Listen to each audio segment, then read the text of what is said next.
सुप्रभात विद्यार्थियों, कैसे हैं सब। आशा करती हूँ सब ठीक है, स्वस्थ है।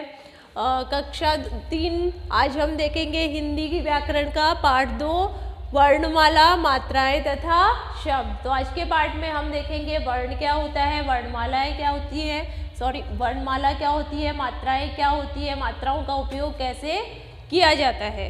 तो आज का हमारा पाठ शुरू करते हैं, वर्णमाला, मात्राएं तथा शब्द।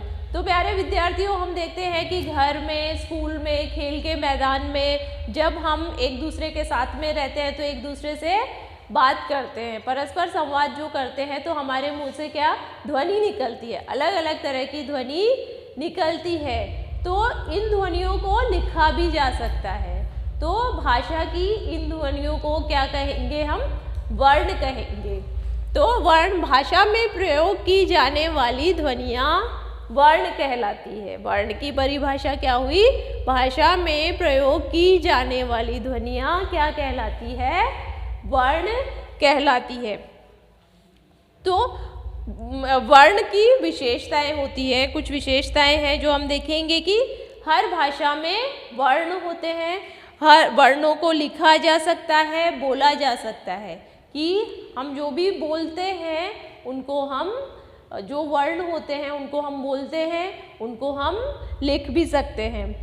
हर ध्वनि के लिए अलग अलग वर्ण होता है। हम बोलते हैं, अभी जैसे मैं बोल रही हूँ तो मेरे मुंह से अलग अलग ध्वनि निकल रही है, एक जैसी ध्वनि नहीं निकल रही है, अलग अलग ध्वनि निकल रही है। तो उस हर अलग अलग ध्वनि के लिए क्या होते हैं, अलग अलग वर्ण होते हैं।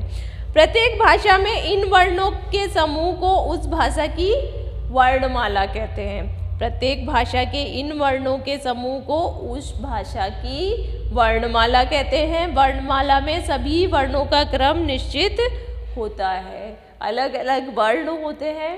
और जैसे कि हमने देखा, पिछली क्लासों में देखा हमने कि क ख ग घ ड़ च छ ज ज ट ठ द ध ढ, ये सब क्या है, ये सब वर्णमाला है। ये सारी क्या है, वर्णमाला है। तो वर्णों का समूह क्या कहलाता है, वर्णमाला कहलाता है। वर्णों का जो समूह होता है उसे हम क्या कहेंगे, वर्णमाला कहते हैं।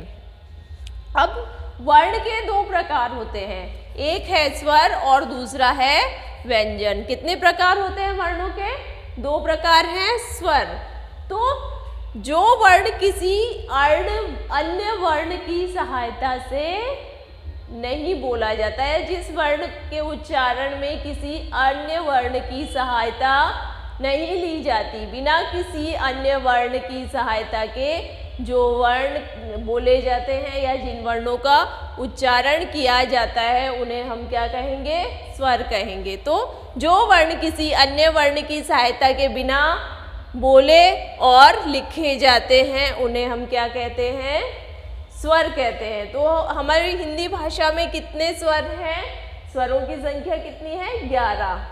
कौन से हैं, अ आ ई उ री ए ऐ ओ औ, ये क्या है, स्वर है। लेकिन री जो है, री, इसका उपयोग किस में होता है, संस्कृत भाषा में किया जाता है। ये जो हमारा री है इसका उपयोग सिर्फ संस्कृत भाषा में किया जाता है, हिंदी भाषा में इसका उपयोग बहुत कम किया जाता है। हिंदी भाषा में ये जो 10 स्वर हैं इनका उपयोग किया जाता है। तो हर स्वर की मात्रा होती है। स्वरों की यह विशेषता है कि वे अपने मूल रूप में प्रयोग होते हैं तथा व्यंजनों के साथ मात्रा की तरह भी प्रयोग किए जाते हैं।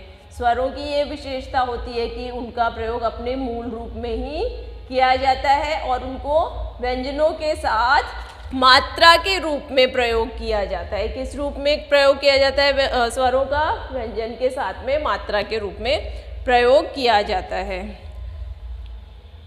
अ की कोई मात्रा नहीं होती। तो अब हम देखेंगे मात्रा कि स्वर जो है हमारे अ आ ई उ ए ऐ ओ औ, और बाकी क्या है, अनुस्वार और अनुनासिक। तो ये मात्राओं का उपयोग कैसे किया जाता है, तो आ की कोई मात्रा नहीं होती है, ये क्या है, आ की मात्रा, अ की मात्रा नहीं होती है, ये है आ की मात्रा। ये ह्रस्व ई, दीर्घ ई, ह्रस्व उ, दीर्घ उ, ये हमारा जो री है ये ऐसे लिखा जाता है, री की मात्रा ऐसे लगेगी। फिर है ए की मात्रा, आई, ओ, औ, और ये हमारे अनुस्वार और अनुनासिक, अम और अह। तो मात्रा सहित वर्ण कैसे लिखे जाते हैं, मात्रा के साथ में वर्ण कैसे लिखे जाते हैं? तो ए की, जैसे कि हमने देखा पहले कि ए की कोई मात्रा नहीं होती। क, ये मैंने लिखा क, और मात्रा वाला शब्द क म, तो ये ए की कोई मात्रा नहीं है। अब हम आगे आ की मात्रा देखेंगे। तो यहाँ पे क्या है, क के आगे आ की मात्रा लगा दी मैंने, क्या हो गया, का हो गया, का, और ये हो गया काम। आगे है ई, छोटी ई की मात्रा, ह्रस्व ई की मात्रा, तो ये है क, इस पे ई की मात्रा लगा दिया, की हो गया ये, और आगे हो गया किला। फिर है हमारा बड़ी ई की मात्रा, जिसे दीर्घ ई भी बोलते हैं हम, बड़ी ई भी बोलते हैं। ई की मात्रा लगेगी क के, ई की मात्रा क्या हो गया, क के ई की मात्रा लगा की, कील, ये क्या हो गया, कील। फिर ये है हमारे ह्रस्व उ और दीर्घ उ, छोटा उ और बड़ा उ। ये क के उ की मात्रा लगी, क्या हो गया, कु, क्या, और ये हमारा शब्द बन गया कुल, क्या हुआ, कुल। क के बड़ा उ या दीर्घ उ की मात्रा लगी, कूकना।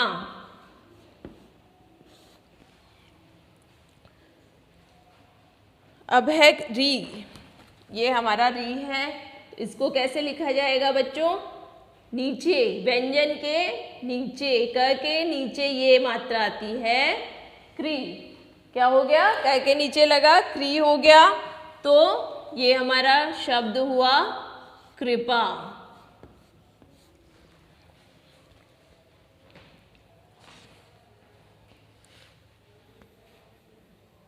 ये क के ए की मात्रा लगी ऊपर, ए की मात्रा कहाँ लगी, ऊपर, तो ये क्या हुआ, के, शब्द बन गया हमारा केला। फिर है क के आई की मात्रा लगी, क्या हो गया, कई, ये मात्रा कहाँ पे लगी, ऊपर लगी, क्या हुआ, कई, हमारा शब्द ये हो गया कैसा। फिर है क के ओ की मात्रा, कहाँ पे लगी ओ की मात्रा, सामने और ऊपर, को, कोयल। फिर है औ की मात्रा, क के सामने और ऊपर, कौ, कौन, क्या हो गया ये, कौन। तो ये हमारी मात्राएं, हमने देखा कि कैसे ये मात्राएं हमने लगाई सामने, आ की मात्रा, ई की मात्रा, दीर्घ ई की मात्रा, उ की मात्रा, दीर्घ उ की मात्रा, री की मात्रा, फिर ए की मात्रा, आई, ओ और औ।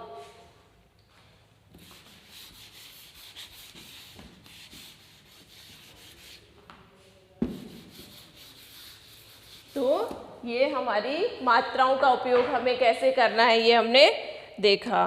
तो व्यंजन के साथ लगने वाले स्वर का चिन्ह क्या कहलाता है, मात्रा कहलाता है। ये व्यंजन है, इसके सामने ये स्वर का चिन्ह लगा, ये आ की मात्रा लगी, इसलिए हम क्या कहेंगे, मात्रा कहेंगे। व्यंजन के सामने स्वर का लगने वाला चिन्ह क्या कहलाएगा, मात्रा कहलाएगा। अब अ के साथ व्यंजन, आगे देखेंगे अ के साथ व्यंजन, तो ये क इसमें क्या है अ, क प्लस अ क्या हो गया क प्लस अ क्या हुआ क हो गया। तो इसमें क्या है व्यंजन के साथ में स्वर है। फिर आगे फ, वैसा ही फ में है, फ में अ मिलाया तो क्या बना आधा फ प्लस अ क्या बन गया फ। ऐसे ही द, ये द है, इसके नीचे हलंत लगेगा और ये ऐसे हमारा क्या हो गया द, ये पूरा क्या हुआ द हो गया।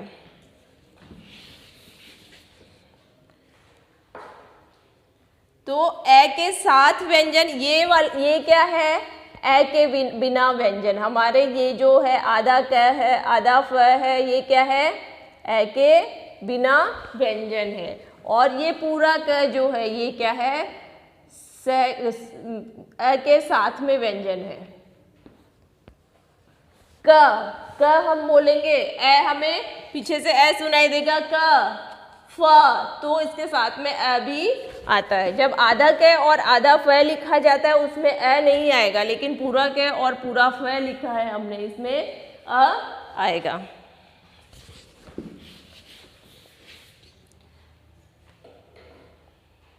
अब है मात्रा लगाने का तरीका। तो मात्राएं व्यंजनों के साथ लगाई जाती है। हर स्वर की मात्रा अलग प्रकार से होती है। मात्राएं क्या है, जैसे हमने अभी देखा कि मात्राएं व्यंजन के साथ में लगाई जाती है। हर स्वर की मात्रा अलग प्रकार से होती है। तो यहाँ पे जैसे अभी बताया मैंने, आ की कोई मात्रा नहीं होती है, ये आ की मात्रा इस तरह से लगाई हमने। फिर ई की कोई मात्रा नहीं होती है, सॉरी ई की मात्रा, ये छोटी ह्रस्व ई और ये दीर्घ ई, ये दोनों की अलग अलग तरह से मात्रा लगाई हमने। ह्रस्व ई, ये ह्रस्व ई है हमारा और ये है दीर्घ ई। फिर ये है ह्रस्व उ और ये दीर्घ उ। फिर है ये री की मात्रा कैसे लगाएंगे, ये अभी मैंने आपको बताया। ए की मात्रा है ये ऊपर लगेगी, आई की मात्रा ऊपर लगेगी, ओ की मात्रा सामने लगेगी, व्यंजन के सामने ओ की मात्रा और औ की मात्रा। अब है अनुस्वार और अनुनासिक, तो ये कहाँ पे लगेगी, ये ऊपर लगेगी। अनुस्वार और अनुनासिक कहाँ पे लगेंगे, ऊपर, इनकी मात्रा ऊपर लगेगी।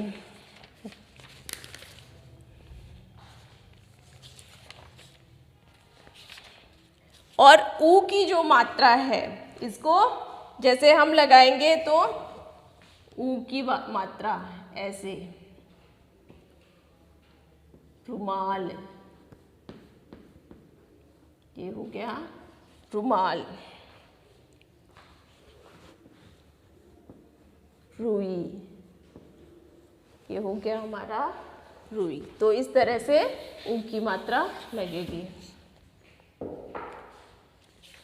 तो ऊ की मात्राएं, जैसे अब शुरू से हम देखते हैं विद्यार्थी मित्रों की मात्रा लगाने का तरीका। तो मात्राएं व्यंजनों के साथ लगाई जाती है। हर स्वर की मात्रा अलग प्रकार से लगाई जाती है। जैसे ए की मात्रा यहाँ पे बताया गया है, ए की मात्रा नहीं लगेगी, आ की मात्रा है। आ में जैसे कि क के आगे आ की मात्रा लगाई थी हमने अभी, तो क्या हो गया का से काज, ख के आगे आ की मात्रा खाना, घ के आगे आ की मात्रा गाय, घ के आगे आ की मात्रा घाट। इसी प्रकार से हम ई का देखेंगे। ई की मात्रा क के पहले, ई की मात्रा जो है वो कब लगती, कहाँ लगती है, व्यंजन के पहले, व्यंजन के पहले इस साइड में।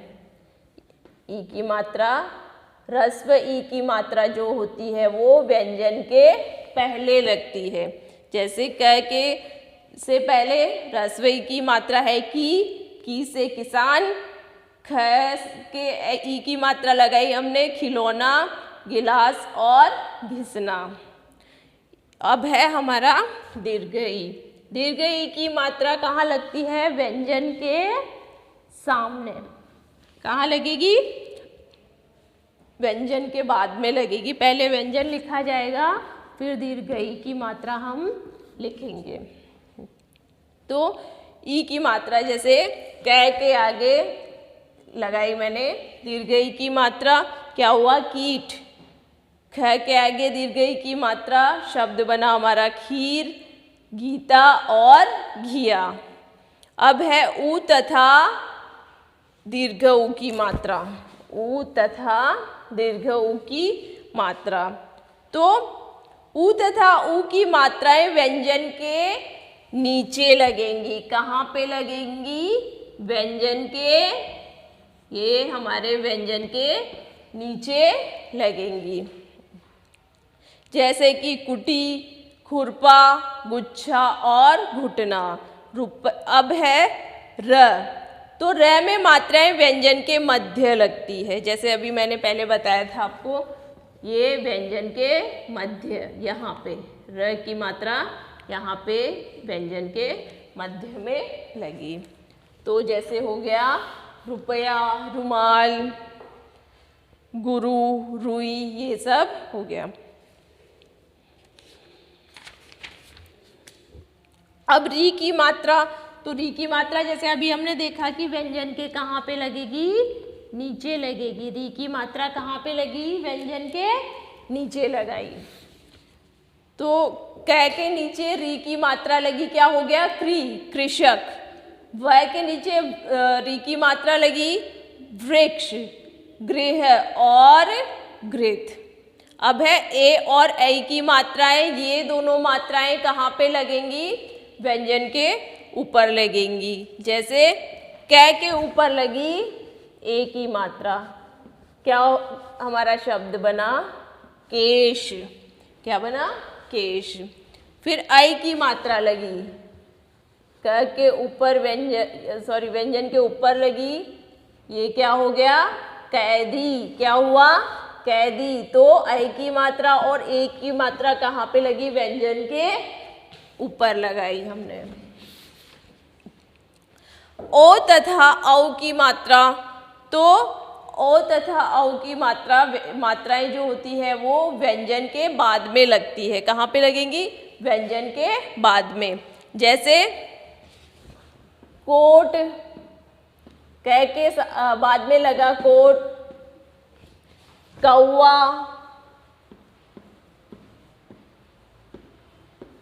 कहाँ पे लगी ये मात्राएं?